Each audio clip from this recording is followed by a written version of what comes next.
Vamos logo aí para a parte 2 dos princípios de direito penal. A gente já falou sobre os princípios explícitos, a gente já falou o que são os princípios, e agora a gente tem que falar dos princípios implícitos, né? Novamente, tem duas concepções, duas divisões doutrinárias que são concernentes ao Estado e ao indivíduo. Não é obrigatório você decorar, mas é bom saber às vezes. Eu quero que você saiba principalmente o que é cada princípio e o que diz cada princípio, né? E o primeiro que a gente tem hoje é o princípio da intervenção mínima. Simplesmente é que o Estado ele não vai intrometer completamente na sua vida. Nem todas as relações que você faz com o Estado, com outro indivíduo, vai ser a intervenção do Estado, ainda mais do direito penal. Algumas relações são civis, algumas relações são administrativas, algumas relações não tem que passar pelo direito penal. É muito simples, algumas coisas que compra e venda é civil. Às vezes quando você pratica até um ato ilícito, uma conduta que não é desejada pelo direito penal, basicamente nem todas essas condutas precisam passar pelo direito penal, né? Tá aqui no quadro. Então, algumas, vamos dizer que tem algum tipo de erro na compra e venda. Às vezes pode ter algum tipo de fraude contra credores. Nem tudo passa pela seara penal. Algumas coisas ficam em outras áreas que não o direito penal. E um subprincípio disso é o princípio da fragmentalidade, que é basicamente isso, né? Não é todas as coisas que o direito penal vai englobar. Pense basicamente numa pizza. Uma pizza tem várias fatias e uma dessas fatias é o direito penal. Então a fragmentalidade é isso. O direito penal ele não vai englobar tudo. Ele vai englobar uma parte daquilo que é necessário para não ficar se intrometendo muito na vida do indivíduo. A subsidiariedade, que também é um subprincípio, é basicamente diz o quê? Vai primeiro nas outras áreas. Tente resolver no civil, tente resolver em outra área. Se não der certo, você vem para o penal, porque o penal é basicamente o princípio da última ratio, né? Como diz nos livros, nos códigos. O que quer dizer isso basicamente? Que é o último local onde você deve procurar, né? Que é no caso do direito penal. Primeiro você procura em outras áreas. Tem como ter a solução pacífica em outras áreas? Tem, então não precisa do direito penal. O princípio da taxatividade, né?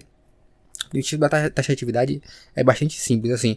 Você, o legislador, quando vai fazer um crime, quando vai fazer uma lei que determine algum crime, alguma punição, ele tem que ser coeso, ele tem que ser basicamente preciso no que ele vai colocar ali, tem que ser taxativo, né? Quando a gente fala assim, não, matar alguém, então a gente sabe que o crime é matar, que você não deve matar.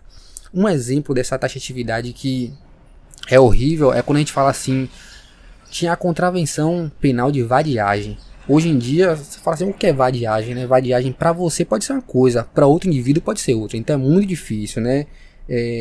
Outro que a gente pode falar assim, ato obsceno. Quando vem assim na lei, é crime cometer um ato obsceno. O que é um ato obsceno para você? Porque assim, se a gente colocar essas coisas que a gente falou agora como vadiagem, ato obsceno, há 20 anos atrás, na época dos meus pais, talvez algumas condutas poderiam ser descritas como vadiagem, como um ato obsceno. Hoje em dia não é.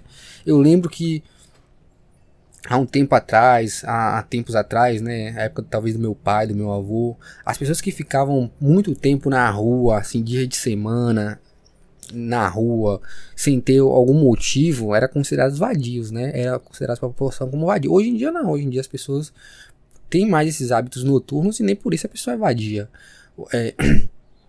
Ato obsceno. Hoje em dia, muita coisa poderia ser considerada ato obsceno, mas não é. A proporcionalidade, né? Basicamente, o Estado tem que ser proporcional na pena, no crime. Sempre quando for propor um crime, uma ofensa, tem que ser muito proporcional ao delito, à pena, para não ser desproporcional com o indivíduo, né? O indivíduo não pode pagar nem a mais nem a menos pela conduta. Temos a vedação da punição pelo mesmo fato, né? Basicamente assim, um indivíduo ele não deve ser punido duas vezes pela mesma conduta. Então, um indivíduo que ele pagou uma vez, vamos dizer assim, que o indivíduo ele cometeu um certo crime e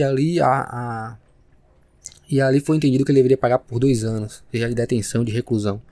Aí depois, por algum tipo de juízo de valor, alguém acha que ele deveria pagar mais. Mas ele não deveria ser punido 2 vezes pelo mesmo ato, veja, ele não deve ser punido. Ou até mesmo alguém que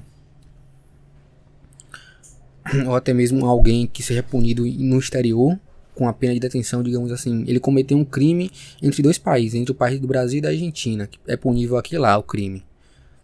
Aí ele cometeu esse crime e na Argentina ele foi punido por 7 anos de detenção. Só que aqui no Brasil foi apurado o mesmo crime. E ele pegou 5 anos aqui no Brasil. Veja, o de lá já supriu daqui. Ele não vai ser punido 2 vezes pelo mesmo fato. Então a gente tem que vetar essa... a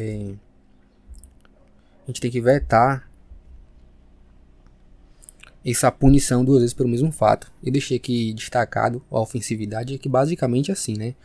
O Brasil, ele só vai punir você pela ofensa ou pela potencial ofensa, né? Então, se você comete um ato que não seja ofensivo, ou que não tem esse potencial ofensivo, basicamente não poderia ser punido. Só que o STF já entendeu constitucional os crimes de perigo abstrato. E aqui eu vou te dar um exemplo muito fácil. Veja, a gente só pune a ofensa. Você está dirigindo no trânsito, você está no trânsito, e você por um descuido seu, você atropela um pedestre. Você cometeu um crime, você cometeu uma ofensa a uma pessoa, uma ofensa real. Quando você está dirigindo embriagado, não necessariamente você vai cometer um crime, mas você pode cometer um crime. É um potencial, veja, é um perigo abstrato, não é concreto. Nem todo mundo que dirige embriagado comete uma ofensa. Comete uma ofensa assim, a outra pessoa vai atentar contra outra pessoa. É um perigo abstrato. Pode acontecer, pode não acontecer, mas já se considerou que é crime esses perigos abstratos. Um bom exemplo é isso, é dirigir embriagado, né? Você pode ou não, mas mesmo não sendo uma ofensa direta, já se considerou constitucional. Então, perigo abstrato constitui esse crime, sim, né? E os concernentes ao indivíduo, né? Temos o princípio da culpabilidade, que no caso a gente tem que pensar no indivíduo, a gente olha para o indivíduo, né? E aí a gente vem com 3 características, né? O indivíduo ele pode ser punido, entendeu? O indivíduo tinha potencial conhecimento da ilicitude, ele poderia ter uma conduta diversa. Aí você olha para o indivíduo e fala assim, pô, vamos dizer que tem uma pessoa que tem algum problema, né?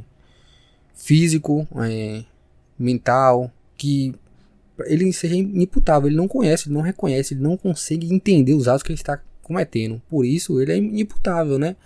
Uma pessoa que não tem esse discernimento sobre o que é certo, o que é errado, sobre qual a conduta que ele está vendo, ele é inimputável, né? Sobre a consciência da ilicitude. Acontece muitos exemplos, basicamente assim.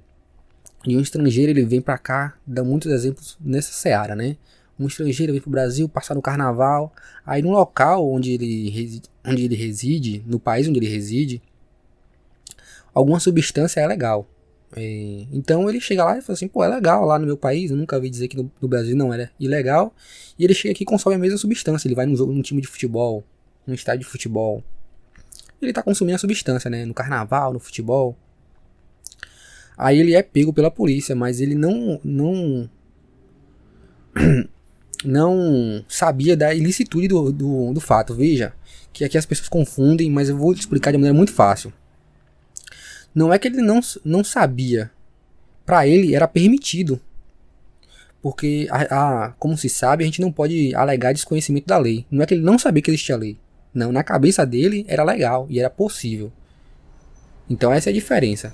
E o princípio da bagatela da insignificância, né, é que a gente vai muito observar a conduta e a ofensividade da conduta, né?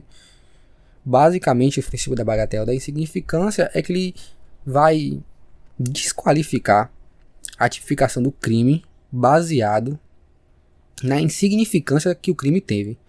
A gente vai olhar assim, uma pessoa que está com bastante fome e ele chega ali, ele vai roubar num Walmart. Aí ele chega e rouba, tipo assim, uma coisa ínfima, né? Alguma coisa assim, uma tigela de comida, alguma coisa, um miojo.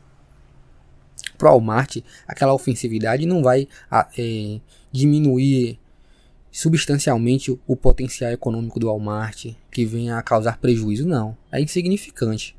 Mas a gente tem que olhar para alguns aspectos aqui, quando a gente fala de culpabilidade, de insignificância, né? Primeiro a gente tem que olhar para o objeto, se ele é insignificante.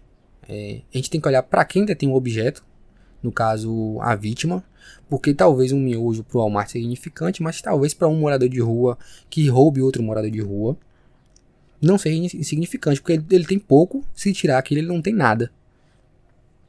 Então é bom a gente sempre olhar isso, né? E o princípio da insignificância não deve ter violência ou grave ameaça. Então, olhe sempre por esses 3 aspectos, né? O objeto é insignificante. Você roubou de outra pessoa que também é insignificante. Para outra pessoa é insignificante o objeto saqueado. E o crime foi cometido com violência ou grave ameaça. Se nesses 3 requisitos forem positivos, foi insignificante para a pessoa que foi roubada, o objeto é insignificante e não teve violência ou grave ameaça, então se enquadra no princípio da insignificância, né? Então, por hoje, os princípios implícitos são esses.